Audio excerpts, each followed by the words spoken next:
Hey guys, it's Evan. We're about a third of the way through November 2024, and I've got two exciting things going on today. The first one is not reptile related, but I have a 17-pound brisket on this smoker. It went on at a little later than I wanted to. It went on at 6:20, and I'm hoping it's done around 6:20, and then I'm gonna put it in the cooler to rest. So might be eating late tonight, but I'll be excited about that. It's a 17-pound brisket. But the other big thing I wanted to do is I wanted to show you guys Chaco, the male Argentine boa that I'm going to be pairing with Ava. And today's the day I'm going to pair them. And so I'm going to introduce you to Chaco, and then I'm going to show you the pairing. I'm pretty excited about this. This is my first time pairing Argentine boas, so we're going to see how it goes together. And it's always exciting. So let me just talk to you and show you Chaco in here because the lighting's better, and then I'll bring you over to another room and show you guys the pairing. But Chaco is a, let me turn this off. Did you guys notice that boa just pinged me? So I stopped feeding my boas quite as much and as heavily as in the summertime. And so some of them are still a little bit amped up from summertime warm temperatures and they're still hungry, but we're definitely on the way down in terms of seasonality. I mean, look how I'm dressed in this room. The heat's kicking on and catching out the bottom temperature in this room at 70 degrees Fahrenheit now. But anyways, so this is Chaco. Chaco is a Argentine boa constrictor, pure Argentine boa constrictor, Max White, part of the Max White project. I don't know if he is actually considered Max White or not yet, but he has got significantly more white in him than the Max Pink boa that I'm pairing him with. And one thing I would tell you guys, this has got a very similar pattern, but just the boldness, the thickness of the white patterning in here is a lot greater. And I think what that's going to do is it's going to open up a lot more light real estate areas for color to show through. So I'm pretty excited about this pairing. He is just one ripping stout snake. He's about 6 feet long. He is just lean but thick. Just thick. He eats, I feed him rabbits, like a 3/4 pound, 1 pound rabbits. He eats them no problem. That's my preferred thing. He eats small chickens, things like that. So anyway, I just want to show you some good pictures of him here. I'm going to put him here on the table, bring the camera over for you to see. So you get some good looks in this light, and then I'll just show you how the introduction goes and talk about some things that I'm thinking about. But with both these snakes, in preparation for the introductions, maybe we can get this in this natural sunlight. This time of year in New England, it's so dark, it's hard to get good lighting in your room, but here we go.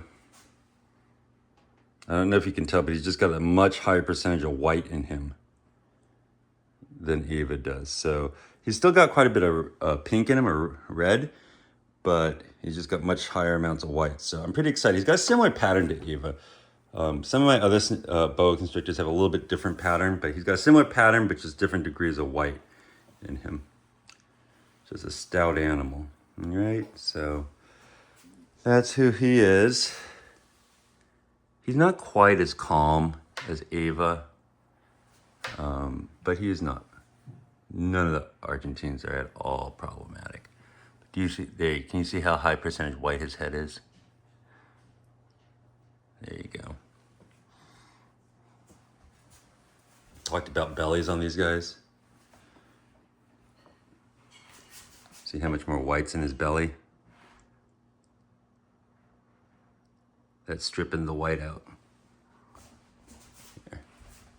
Better lighting. Sorry, I need to do something about the lighting in my room.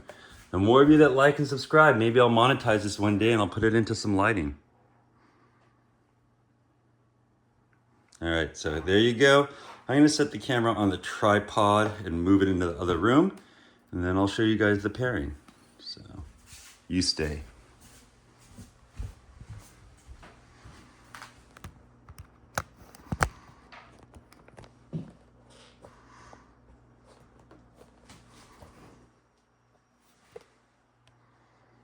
All right, so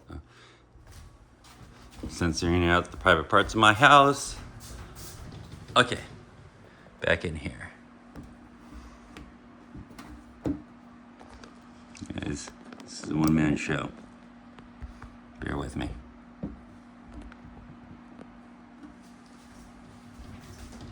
Glare.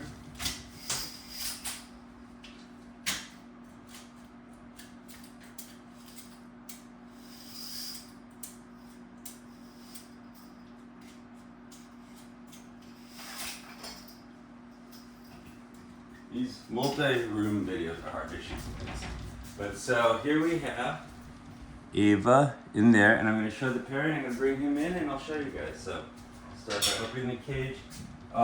Just as a rule of thumb, I never open these cages with my hand. These are very gentle snakes, they're very food-oriented snakes. So how I open is how I always do it. This is Ava. I pulled Ava out earlier just to give her a final inspection through. I'll make sure she looked good and healthy and didn't have any problems with her going on. I've been watching her real closely for the last month or so. The other thing too is I handled her pretty good to hopefully get her out of food mode. So let me go bring over Chaco, and I'm going to introduce you to each other and show you how it goes.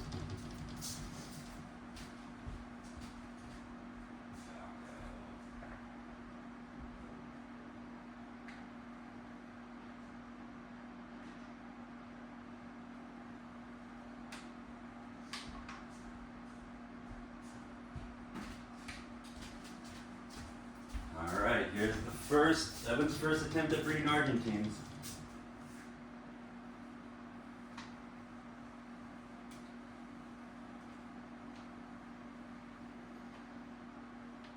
Now, over the years that I've had these guys, I've kind of put them together in like the same holding tote when I'm cleaning cages and I'm just in the room and things to make sure that they tolerate each other. And I've never seen anything weird out of them.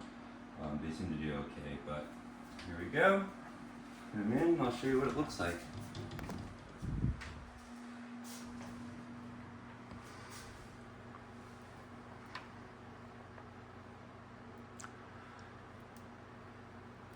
And I pulled everything out of this cage just in case it goes pear-shaped right off the bat. It'll be easier for me to get in there. But what I will do is I will put back in all of Ava's hides, and I also move over the hide boxes from Chaco as well. So they have multiple hide areas so that if they want to be away from each other, there's multiple areas in the same heat range. So I'll move both the hide boxes in here, both the human boxes in here. It gives them more options to be separate in the same cage. But other than that, once I have two snakes in the cage, I'm a little more minimal in what I'll put in the cage, just because all that stuff just gets banged around, knocked around, and it becomes more of a thing. So here we go. This is it. I mean, this is pretty much what I'd want to see. I don't want to see anything crazy going on with these guys right off the bat, but I chose a time when I'm going to be home for the next couple of days, and I can walk in here every hour or so and keep an eye on them.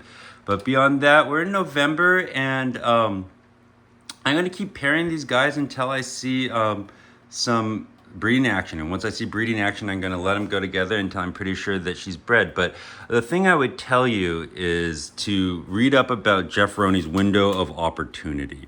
And that's exactly how I pair my boas. And basically what Jeff Roney would say is that, by the way, Jeff Roney Boa Files, he is somebody you should be paying attention to way more than me.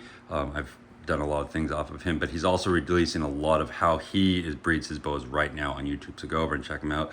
But what he would say is that by pairing your animals at intervals, so pair them for a week or so and then separate them for 2 to 3 weeks, you will be able to catch the receptive window where the female is receptive to the male. So that's a procedural way to test for receptivity. So there's a lot of ways that are more advanced, like feeling for follicles, or if you had an ultrasound machine, you could see when they're receptive. But procedurally, what you can do is pair your boas together for about a week.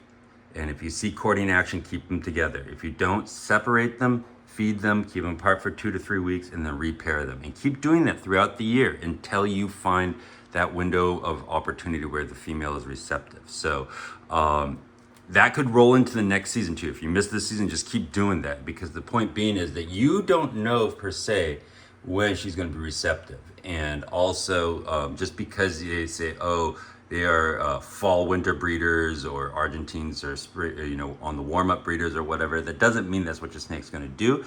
And so by pairing at those intervals of every 2 to 3 weeks, you're going to catch that receptive window, because you're going to always be within her window of receptivity, and you can identify it that way procedurally. So that's what I'm going to be doing from here on out. I'm going to be monitoring these guys for safety. I'm going to pair them and if I see courtship, I'm going to keep them together. If I don't see courtship, after about a week, I'll separate them, feed them, let them digest. 2 to 3 weeks later, I'll put them back together. So the last thing I'm gonna do, other than just being here watching them throughout the day, is I'm gonna put all their hides and things back, and then I'm gonna mark this date on my notebook so that I know that this is the first time I've paired them together. And so here we go. I'm very curious.